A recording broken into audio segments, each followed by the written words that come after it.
you take any software application platform, there are two fundamental pillars of any application. So what are they? They are, like if I draw a graph, and this graph is having x-axis and y-axis, and on the x-axis, I could say the time factor, and on the y-axis, I say the data a particular application or a particular program is processing. So we know that a program will take the input, it's a data, and it goes to the program, series of instructions, and we get the output. In this process, we are making one particular thing as constant. So what is that? The infra on which your data resides and the infrastructure on which your program runs, we are making it as constant. So in this case, if you are considering about the data and the amount of time the program takes to process the data into the output, so these are the parameters. So if you draw a graph between these two, and we know whenever the amount or the nature of the data is increasing, obviously the time the program takes to process it will also increase. So the graph would be essentially in this manner, like this. So when the data size or the data variety or whatever we call it as, if data is increasing, the time to process the data will also get increased. So when I say data, there is no issues. But why we are adding something called as big before the data? Why this big came from? So whenever we are making data as big data or small data or average data, that means we are comparing this data with something else. If there is no comparison, we don't call data as big data or small data. So what is that we are comparing? That very fine thing we need to understand. So the comparison lies here with the business requirements. Okay, the business requirements. So what is a business requirement? As we all know, in this audience, you might be having some Java developers or some SQL developers or some mainframe engineers or testing engineers. So whatever, everything is derived from the business use case and the business requirements, right? So if you take the scenario of the business requirement, previously, when I say previously, around 5 years back or 4 years back, how the business requirements are. The business have a lot of data. We agree with that.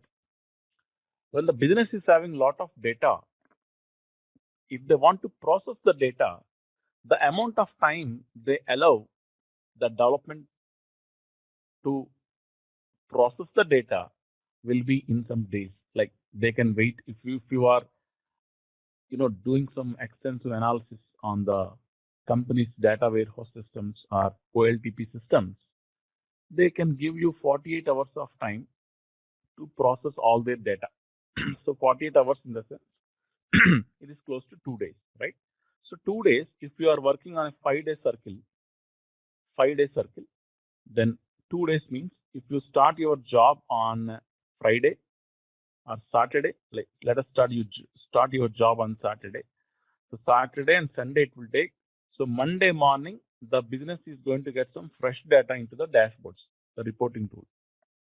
When the business logs into their environment, always they want to see the latest data. So on Monday morning, you are giving fresh copy of the data, process the data. Again, on the Monday night, you started your data processing. It is taking around 2 days of time. So Monday is gone and Monday night gone, Tuesday night gone. Again, you are giving the next fresh copy on Wednesday morning, right? So Monday and Wednesday. Wednesday night, again, you start your process.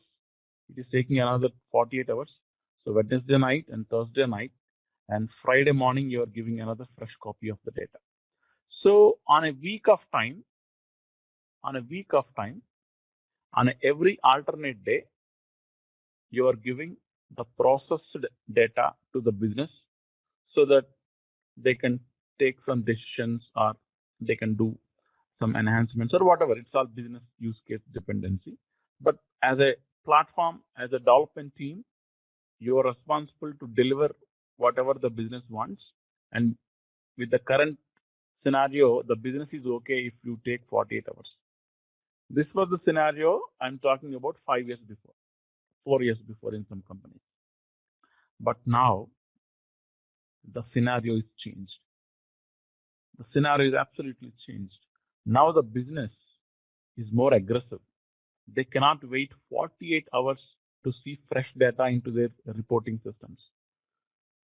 So they are very aggressive and they want to get the data flow into their reports in every 6 hours. Say, for example, every 6 hours. So previously, you were taking 48 hours, but now the business requirement is what? Every 6 hours, I need a fresh copy of the data into my reporting system. Because we are talking about a global business. In a global business, Americans will work in a different time zone. Europeans will work in a different time zone. And Asia Pacific will work in a different time zone, right? So when you're talking about $1 billion company, which is spread across the globe, we have to deliver the data for every 6 hours into the reports. But as day by day, the company grows, the data will also grow, right?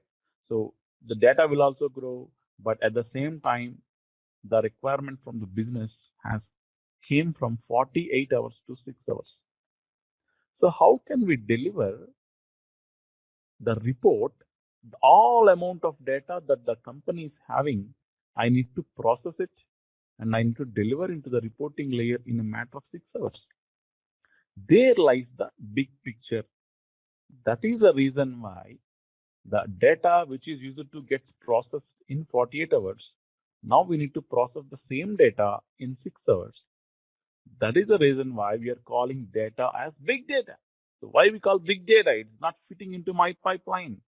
My existing infrastructure or my existing technology is able to process the data in 48 hours.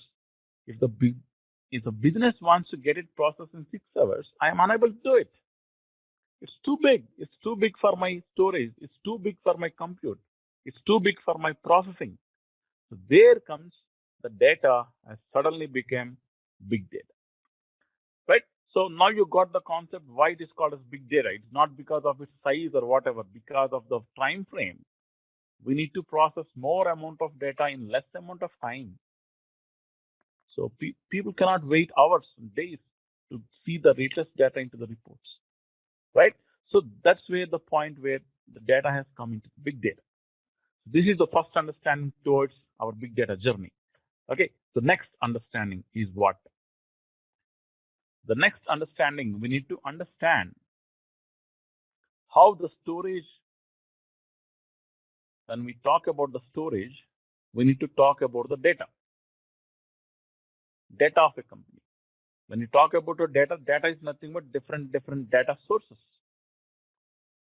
So what are the various data sources of any enterprise is having in the past, in the previous, in the current, and in the near future?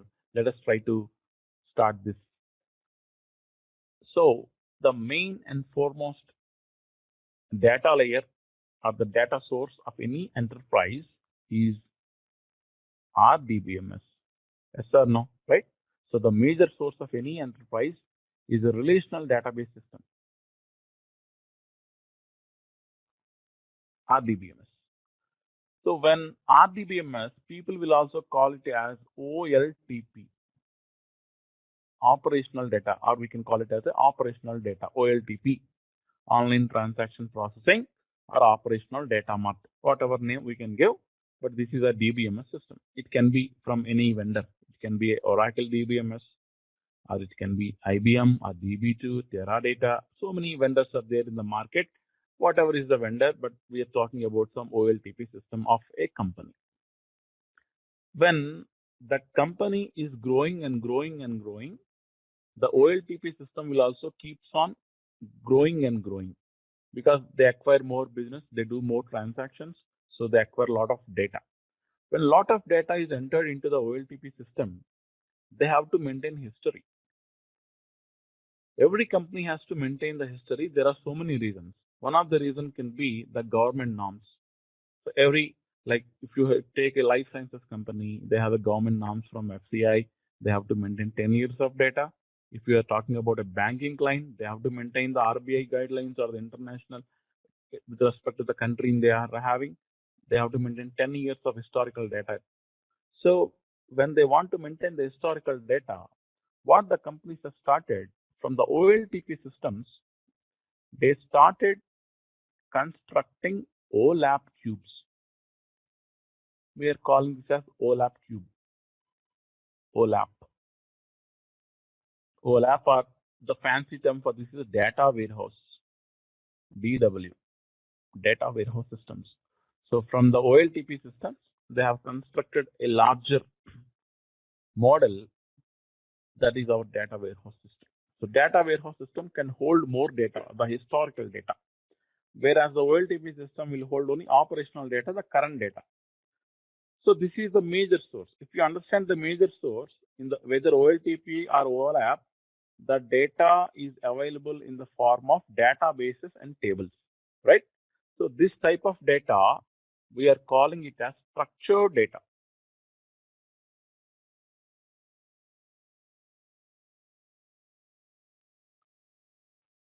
This type of data, we'll call it as structured. Structured means it is having a proper format in the form of a table, rows and columns, easy to understand, easy to process. And we can use a structured query language on this data to process it. That is fine.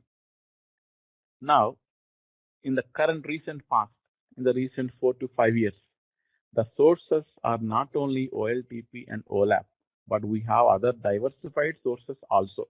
What are they? Let me give you a scenario. Say you are working for a banking company. Okay. You're working for a banking company, and a banking company will have a lot of vendors, outside vendors. So they will exchange some information.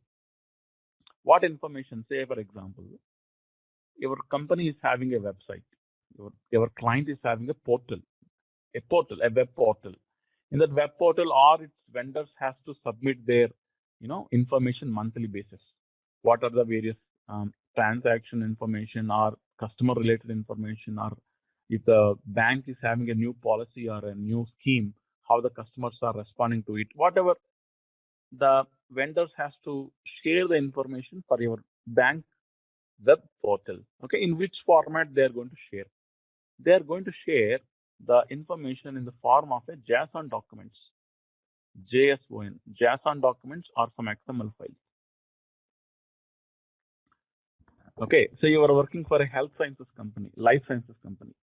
The life sciences company will do a lot of testing on the drugs. All the testing will be performed by its vendors.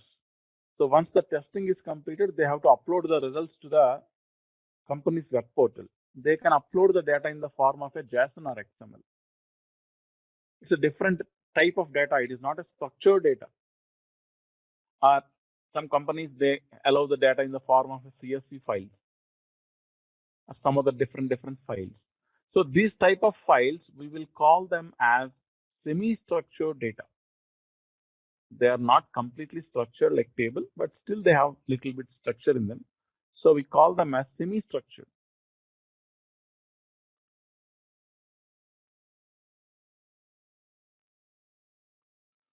I'm trying my best to write properly. Okay, so semi-structured, structured and semi-structured. So far so good.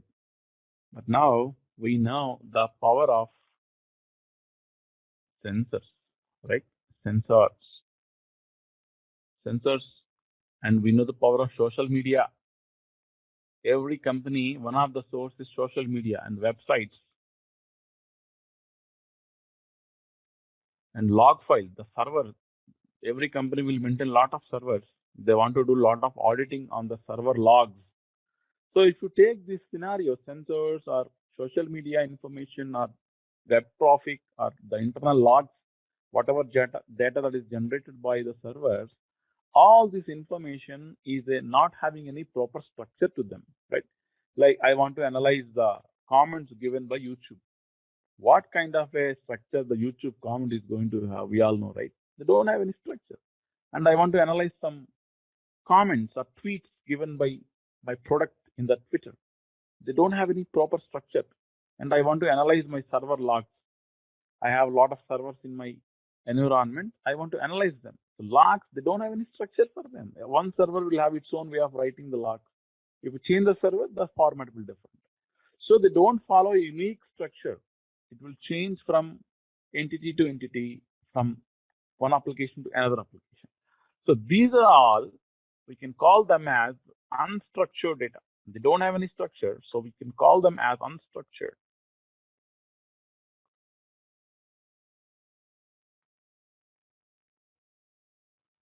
Wow, what kind of data is this?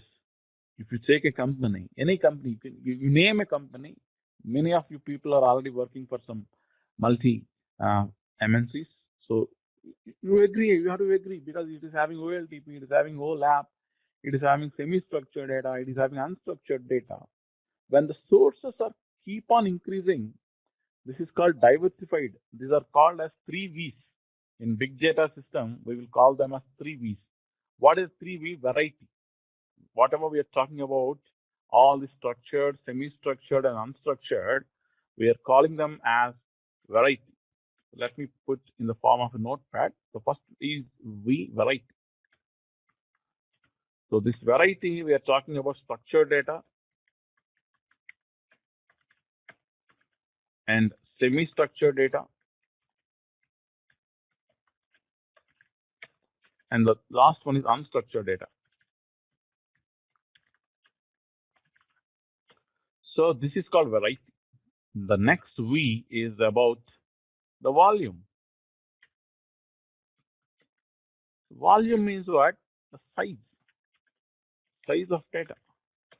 So previously, any organization you can take on we measure the size of the data daily or monthly or yearly. Okay. Say I'm going to take an example, and many of you know the biggest bank in India or in the entire world, I believe it is called State Bank of India, SBI. The amount of data this guy is having, one bank in India is having per year, it is 6 petabytes. 6 GB is too much. 6 petabyte, it is not talking about gigabytes or terabytes. Altogether, 6 petabytes of data this particular single bank is producing per year. You can imagine the amount of volume. So this is a classical example of big data, right? You want to do some analysis for this particular bank, you have a sufficient infrastructure and the processing capability to eat and digest 6 petabyte of data per year, right? And the next V is called as, one is volume, variety, and the third one is called as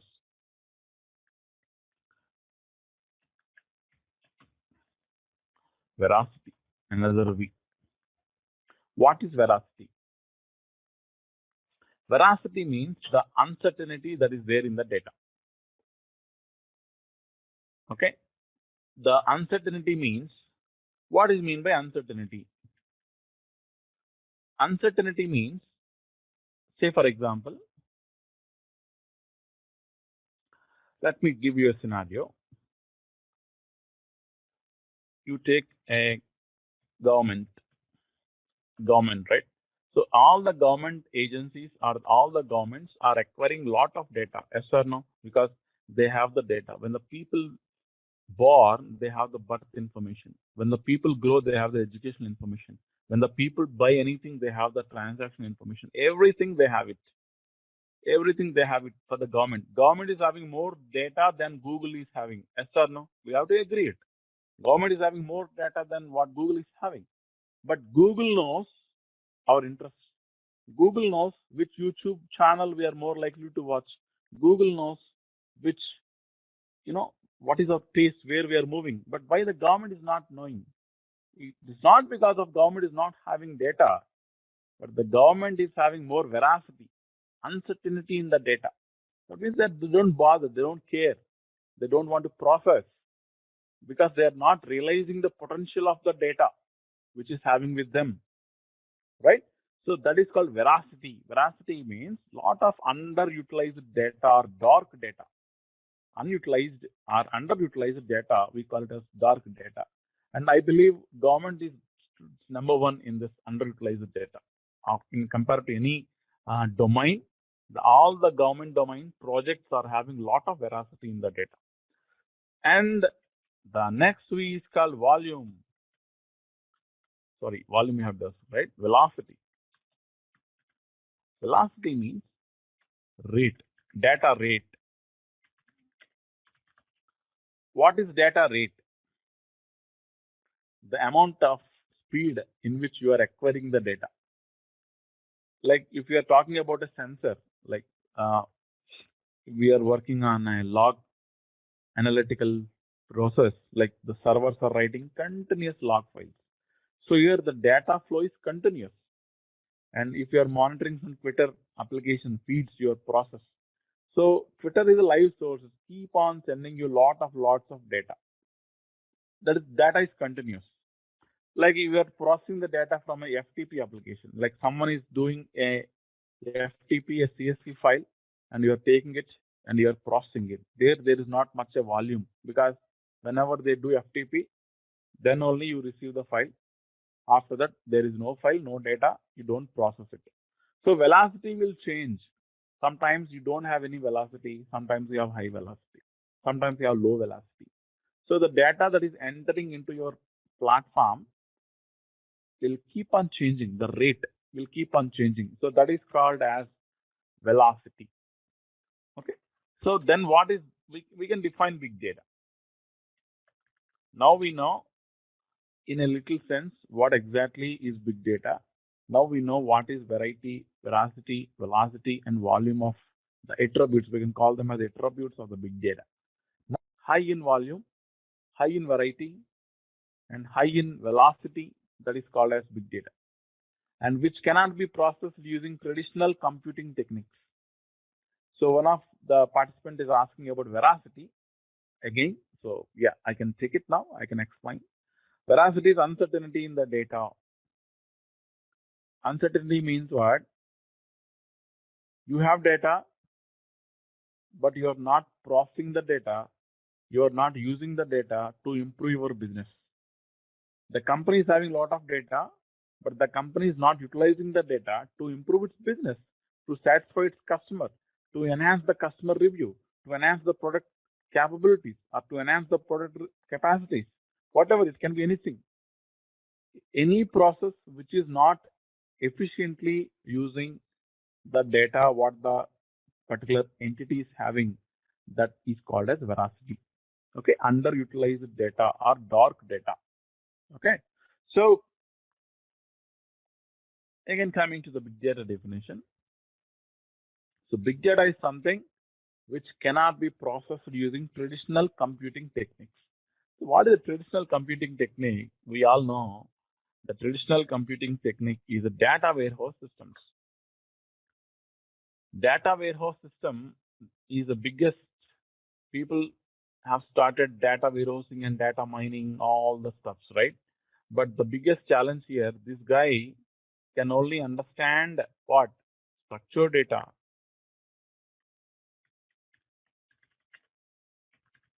Structured data. If I want to develop a data warehouse system from Twitter comments, it is not possible. I want to develop a system based on the logs, server logs, it is not possible.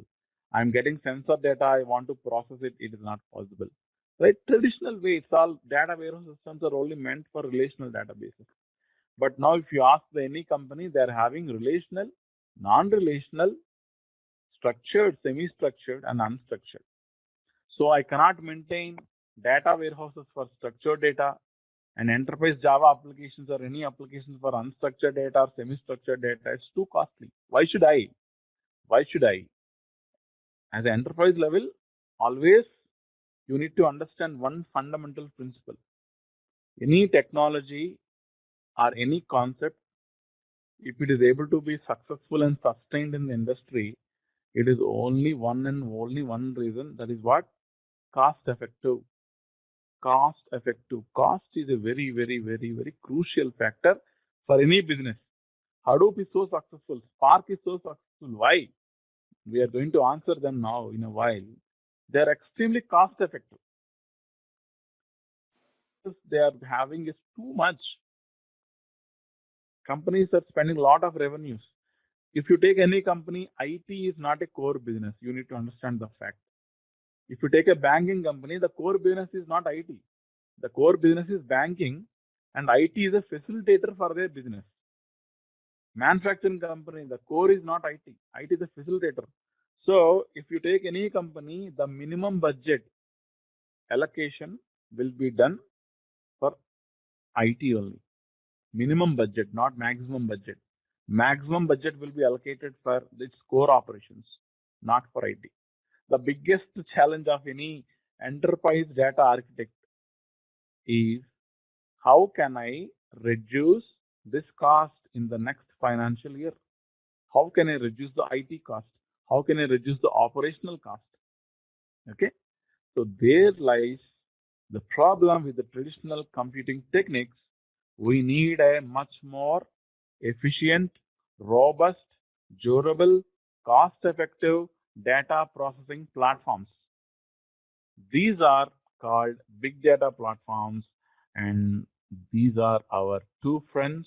I can call them as Avengers. One is Iron Man, the one is Hadoop, and I call this guy as Hulk, and the other one, the next big guy, is Spark. Okay, Spark. Two are the major big data platforms. So for today's discussion, I'm discussing about the Hadoop ecosystem. Let us try to understand. When it comes to any technology, we need to answer two questions.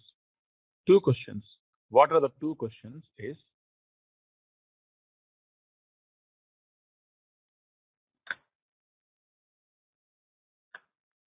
how it is storing the data. Storing.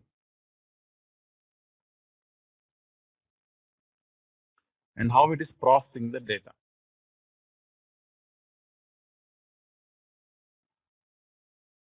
One is the storing, the other one is what? Processing. So we need to understand. So let us have a very quick recap on like how exactly Hadoop came into the market. Let us have a little bit of history on the Hadoop. So first of all, in the year 2003, you have Google. Google has done something called as Google File System, GFS. It talks about the storage, how to store the data. Which type of storage is the distributed storage?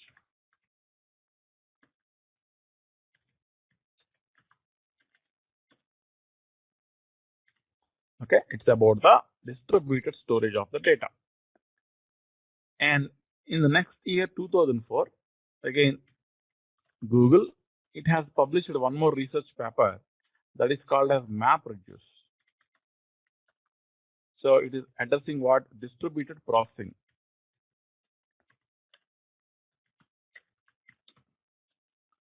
Okay, like I have mentioned, these are the two important things of any technology. One is the storage and the processing. So Google has addressed the storage with a technique called as GFS and the processing with a technique called as MapReduce. Then 2005, the story started from Yahoo. Yahoo has taken the research. They have GFS and they have added MapReduce and they have added some more enhancements and they have given a new concept that is called as Hadoop. In the year 2005, Yahoo, there are two people, Doc Cutting and Mike Cafarella. These two are the premier engineers working at Yahoo, and they have developed this. Initially, there is no name. They have developed this, but they have to give some name, right? So it's a very fancy thing. I was always wondering how the name Hadoop came into the picture. And when I, Googled and when I see all the books and all, finally I got the answer that actually Doc Cutting's son is a little boy. That boy is playing with a toy elephant, very cute toy, the elephant toy. The toy elephant, the name of the toy is Hadoop. And they just liked it and they have given that logo for this thing as a logo or symbol, whatever we call it, as a toy elephant. Very nice to see. So in the year 2006, Yahoo is one of the finest believer of open source. They have understood the potential of this technology is going to game changer. And in the year 2006, Yahoo donated this to Apache. Donated Hadoop to Apache. From 2006 onwards, it is called as Apache Hadoop. Okay, Apache Hadoop. Since 2006, Apache is one of the world's biggest open source incubator. Incubator means they will facilitate, they will promote, they will invest on the technology, and so that the technology will grow and grow and grow. So they are having a lot of sponsors. Big companies like Microsoft, Google, Yahoo, a lot of companies, they are sponsors of all these projects. So Apache Hadoop has started its journey. Now we are in the year 2018. The current version of Apache Hadoop is 2.7, in some companies 2.8. And in the near future, maybe in another 4 to 5 months, we are going to get 3.0 of Hadoop. So that is about the journey of Hadoop. So it's so successful. People like Hadoop very much. People are happy with Hadoop. People are investing in Hadoop projects. All the projects, if you take any industry, all the projects in Hadoop, more than 60% of Hadoop projects are migration projects. Migration means they don't want the existing environment. They want to migrate their data. They want to migrate their processing into the Hadoop environment. And the rest of all related to, rest of the 40 are related to the particular business use case. So we need to understand why companies are very much happy with the Hadoop, how it is able to address the storage at a very high level, because today we are going to have just another 20 minutes of discussion. It's a 1 hour session for today. So at a very high level, we are going to talk about how Hadoop facilitates the storage and how Hadoop facilitates the processing. Okay. Now let us try to understand how Hadoop facilitates the storage. Okay. So you guys can use the chat window. I'm asking you a question. Okay. So my question here is, what is the biggest challenge of storage of any enterprise? Biggest challenge according to your opinion. Okay. Yes, you can reply. So I got answers. Space and memory. Okay, memory or space we can consider. Okay. And then any other challenge? Cost. Very good. Cost. Yes. Money, cost, and analysis and processing. So analysis and processing, I'm not talking about storage. That is processing headache. Okay. So storage level we are talking. Analysis and processing, let us discuss about the processing. Okay, Vijay? And Chitran, Singh, correct. Okay. Data, everything is correct. Vivek, space, a lot of things. Satya, Hemanshu. Yep. So I think you're all on track. I think you know the problems, right? Good. So space, determining the expansion of storage. So we can call it as scalability. Expansion of storage, we can call it as scalability. Okay, Gulam, that is exactly correct. Scalability. What is the biggest nightmare? The biggest nightmare. Scalability, security. Very good. Security. But these are all not nightmares. Biggest nightmare. Availability. Availability. I say this is my personal opinion, guys. This is not, a generic thing I'm not declaring, but this is a personal opinion. Out of all, space, memory, cost, scalability, security. First of all, data has to be available in the Whenever you want, it has to be available, right? I have everything, but you have everything. You have a laptop, you have internet connection. Primary is not there. What is the use? Similarly, in any enterprise, availability is the first and foremost criteria. Availability. So let us talk about availability for this moment. Okay. Say you have a server. I have given you a very big server, very super server, excellent server from IBM, and I have given, and I am loading some data into this. I am loading some data. So to consider all these are my data. I am loading into it. And this is my processing engine or some other server which takes care of the processing. And these two servers are connected like this. They are connected. Say for example, they are connected like this. And this is my processing layer. So data is being processed here. Happy. All of a sudden, what happened? This server is having some malfunction.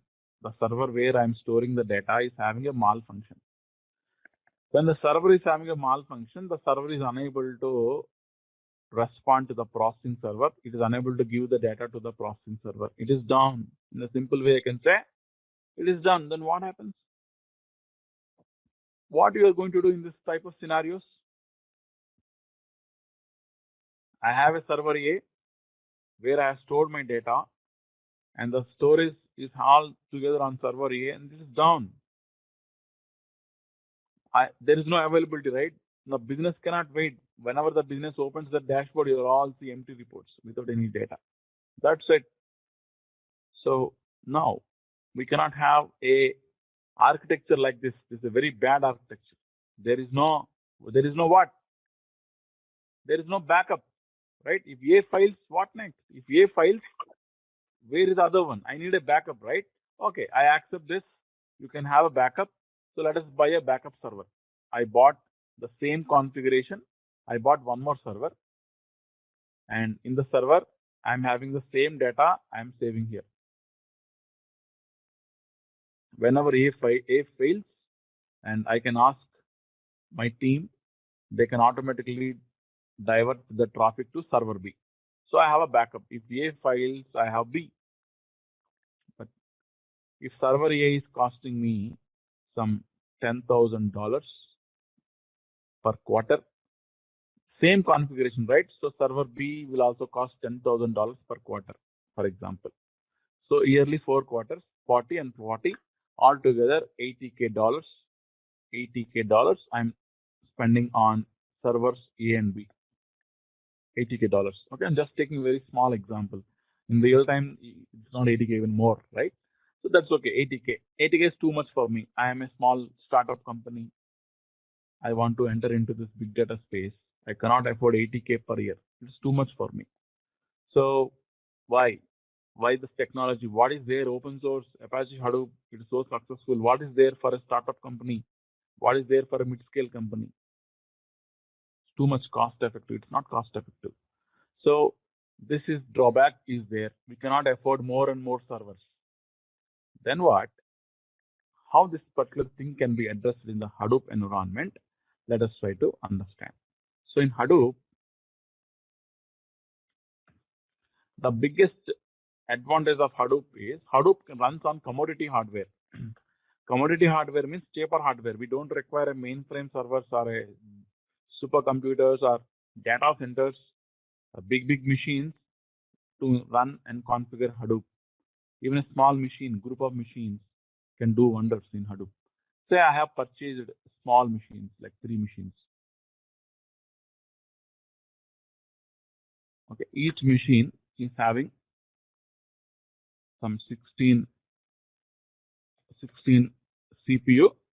In our laptop, we have 2 CPUs, dual core or core 2 Duo. But let us have, in an enterprise level, we cannot have a machine with 2 CPUs, right? Let us have a machine with 16 CPUs in it and around 64 GB of RAM. And this is having some 10 terabytes of hard disk. Like that, I have 3 machines. These are all affordable. Okay, you know, if you ask me the cost of this machine, if you want to buy hardware or if you want to buy on cloud, It will be very less. You can get this whole configuration for less than a lakh, around 1 lakh, or in Indian rupees I'm talking about. Okay, around a lakh or 1.5 lakh, you're going to get the machine. 3 machines, almost your IT infrastructure cost would be less than 10 lakhs. Less than 10 lakhs, one-time investment, right? Less than 10 lakhs of your IT infra is nothing. So that is a very cheaper hardware, commodity hardware. I'm not talking about a machine which is having some 500 CPUs and terabytes of RAM. I'm not talking like that. Okay, small configurations. So I have it. Now, let us take the scenario, the same scenario. I have data. How Hadoop solves the process? So Hadoop, it follows the concept of HDFS, Hadoop Distributed File System. The data storage layer in the Hadoop environment is called as what? Hadoop Distributed File System. So in the Hadoop Distributed File System, how the data is stored, we are going to explain now at a very high level. Okay. So this is my data. I have a requirement to store this data into HDFS. Now what it is going to do? Hadoop, whenever you have the data, it will divide the data into blocks. Blocks.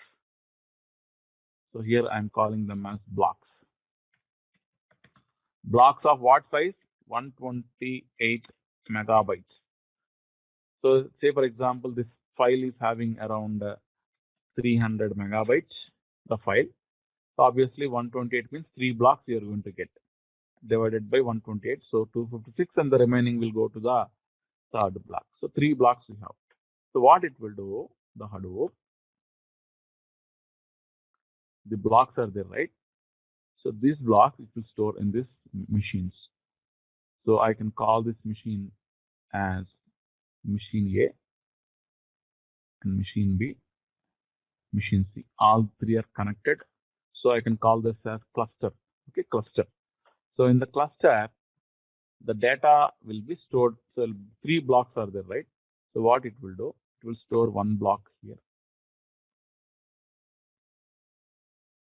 and 1 block, 1 block.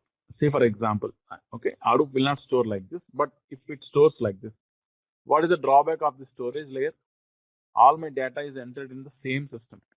If machine A is down, the data is available or not? Machine A is down, the data is available or not? Just say yes or no. Okay. If machine A is down, the data is not available, right? We lost the data. So what Hadoop will do? Okay.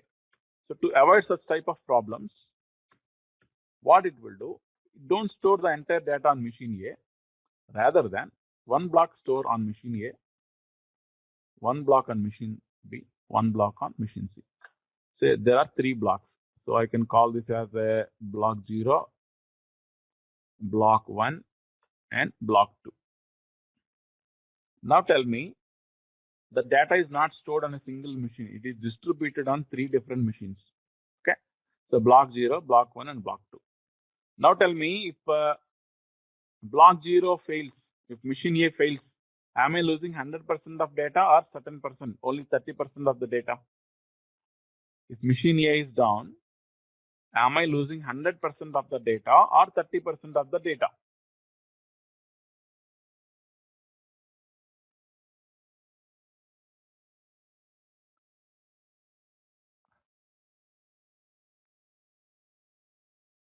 I'm just reading all the answers. 30%, right? So 30% loss is also a loss, yes or no? See, 30%, if you cannot say the business, okay, for today I have some problem, so I can give you only 70% of the report. 30% of the report I don't have it. Who is going to accept it? Whether you give completely or just, don't bother the business people. But loss is a loss. Whether it's 30%, still the loss is a loss. So to overcome the loss, Hadoop is having a fantastic concept called replication. Replication. We can see a lot of people, they have a lot of plan A fails, plan B fails, plan C. There's a lot of backup plans. Similarly, Hadoop also have the concept of data replication. What data replication it will do?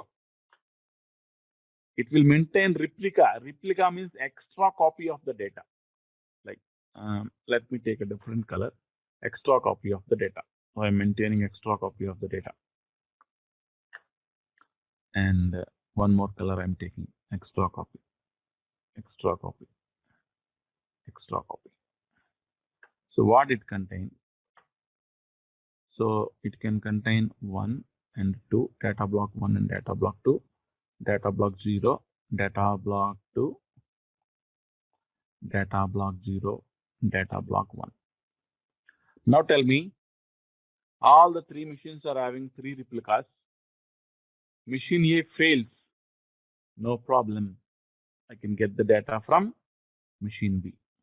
Machine B also fails. No problem. I can get the data from machine C. Machine C also fails. No problem. That is a holiday.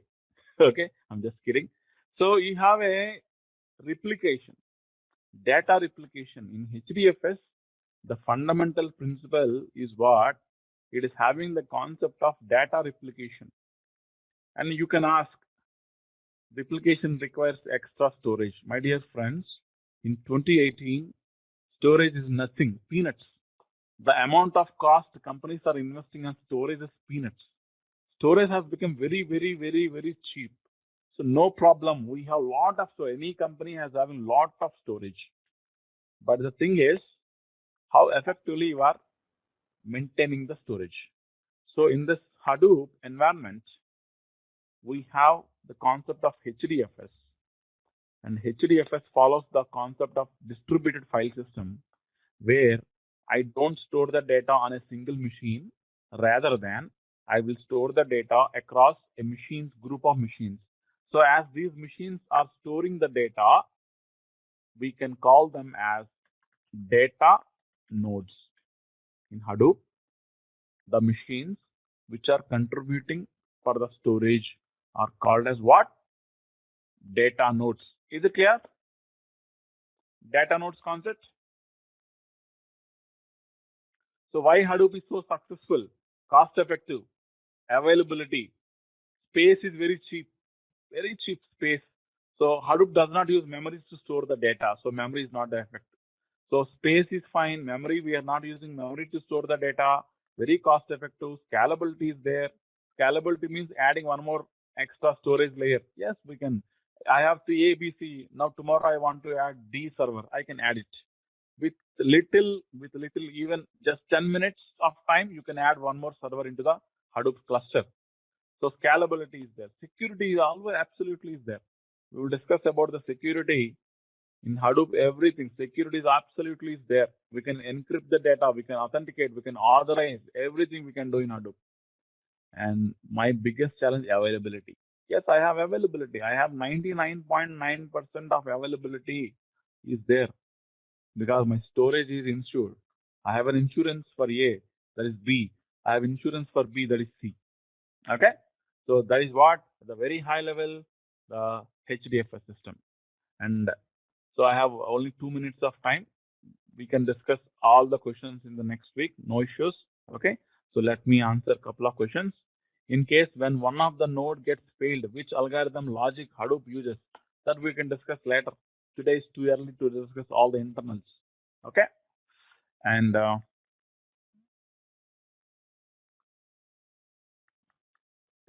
so which node is going to pick next? That's what the question is. So for that, we need to deep dive into the Hadoop architecture, and we are going to explore that in the next session. Okay, I'm going to address that. Yes, there is a technique that is called data locality. It follows the concept of data locality. With that concept, it is able to pick the next best possible place to store the data. Okay, and how does data get distributed? That's again, I just explained. So data gets distributed by a simple concept. Get the data, divide by 128, it will give you a number of blocks. Pick up 3 nodes, distribute the data. One node, one block, one other node, one block, another node. And replication factor is 3. So get the replications done. Divide and conquer. Divide the data into blocks, push it into the HDFS system. That is a very straightforward distribution logic that is applied by HDFS. divide into blocks, and distribute on the nodes. As simple as that. Okay, guys. So, can the size is distributed in more than 128 MB or less? Yes. It's a configuration parameter. J. The recommended settings is 128. Hadoop recommends 128 blocks. If you increase too much of data for one block, if you decrease very small for the one block. So with the current setup, one block is 128. We can decrease to 64 or we can increase to 256. Anything is possible, but the recommended is 128. Okay. And Vijay is asking in the earlier version it is 64. Yes, exactly, Vijay. Earlier version in 2010, 11, 12. Okay. At that time, 64 MB. But now we have the infra is getting cheaper and cheaper day by day. So we can maintain 128 MB of blocks now. Okay. So not much of a thing. So today, if you ask me to rewind, we have just understood what exactly is big data. In a true sense, why this big came before the big data? Only because of business. They want to process everything in very less amount of time. 6 hours, 4 hours, 3 hours. That's too much, right? So because of that, data has become big data because the infra is not supporting data warehouse systems or my traditional systems are not supporting because my data is versatile. I have log data, I have semi-structured data, I have structured data, and I cannot afford different applications. It's not cost effective. So I need a cheaper solution that is called Hadoop, which we have just introduced. And in Hadoop, the first and foremost component which addresses the storage is about HDFS. So we have a little bit idea, an overview of